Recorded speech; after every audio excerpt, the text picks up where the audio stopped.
Hello dear students, welcome back. In this video lecture, dear students, we are going to explore what information is needed to know that triangles are congruent. So dear students, let's get started. First of all, let's talk about congruent triangles. Dear students, congruent triangles are pair of triangles that are identical in shape and size. This means every corresponding side and angle in one triangle matches exactly with the corresponding side and angle in the other. In other words, we can say congruent triangles superimpose each other. But the question is, do we need to know all six pairs of parts are equal in order to be guaranteed to have congruent triangles? Answer is no. We don't need to know the measurement of six angles and six sides to know that triangles are congruent. For these, we have four congruence rule, four congruence criteria. So dear students, in this video lecture, I am going to discuss first rule, that is triple S congruence rule, which is also known as side rule. So dear students, what it states?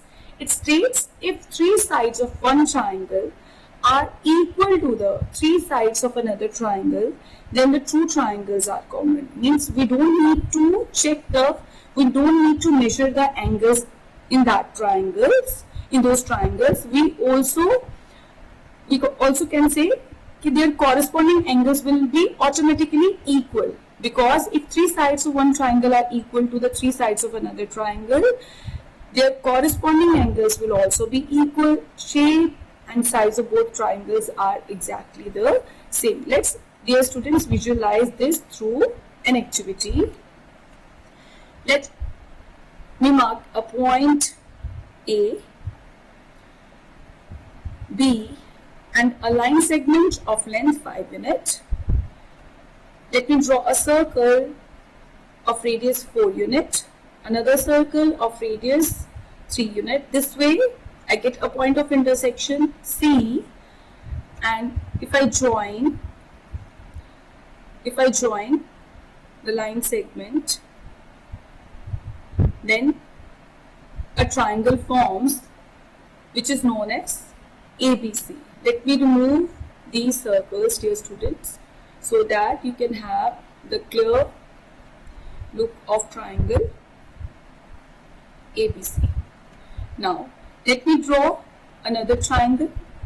Let me mark a point DE with same length DE of 5 units. Again a circle of radius 4 units and another of 3 units with center D and E. This way we get a point of intersection F, and I will be able to draw a triangle, that is DEF. Let me remove these circles too. Just a minute. Yes. Now this way I am having two triangles. Now dear students, you can see these triangles are of measure. Length of C is 4 units. AB is 5 unit and BC is 3 unit. In the same way, FD is equals to 4 unit, FE is equals to 3 unit, and if you see the angle, if you observe the angle between angle B, the measure of angle B is 53.13 degree.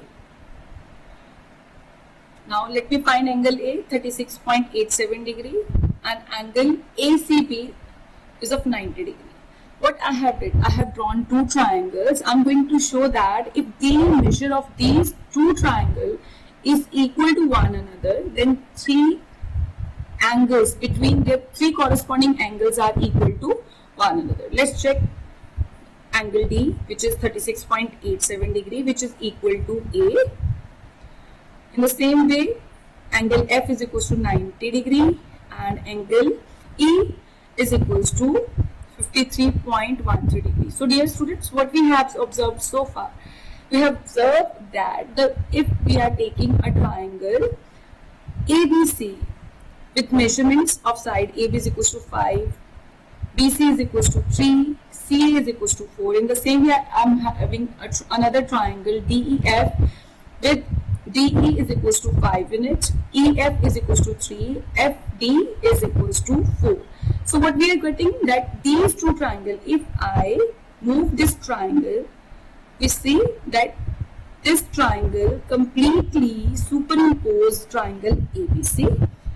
What do we say? That these two triangles are congruent because the corresponding sides are superimposing each other. You can see the corresponding sides. Dear students, it's clearly visible that corresponding sides are superimposing each other, and measurement of angles with corresponding angles of two triangles are also equal. So we say if three sides of one triangle are exactly equal to the three sides of another triangle, then the two triangles are congruent. Congruent triangles have same shape, same size, corresponding angles equals, corresponding sides equals. These students, why it works? Because when you fix all three sides, there is only one unique triangle that can be formed, and the angles are automatically fixed. That is why it's enough to prove that two triangles are in same shape and in same size.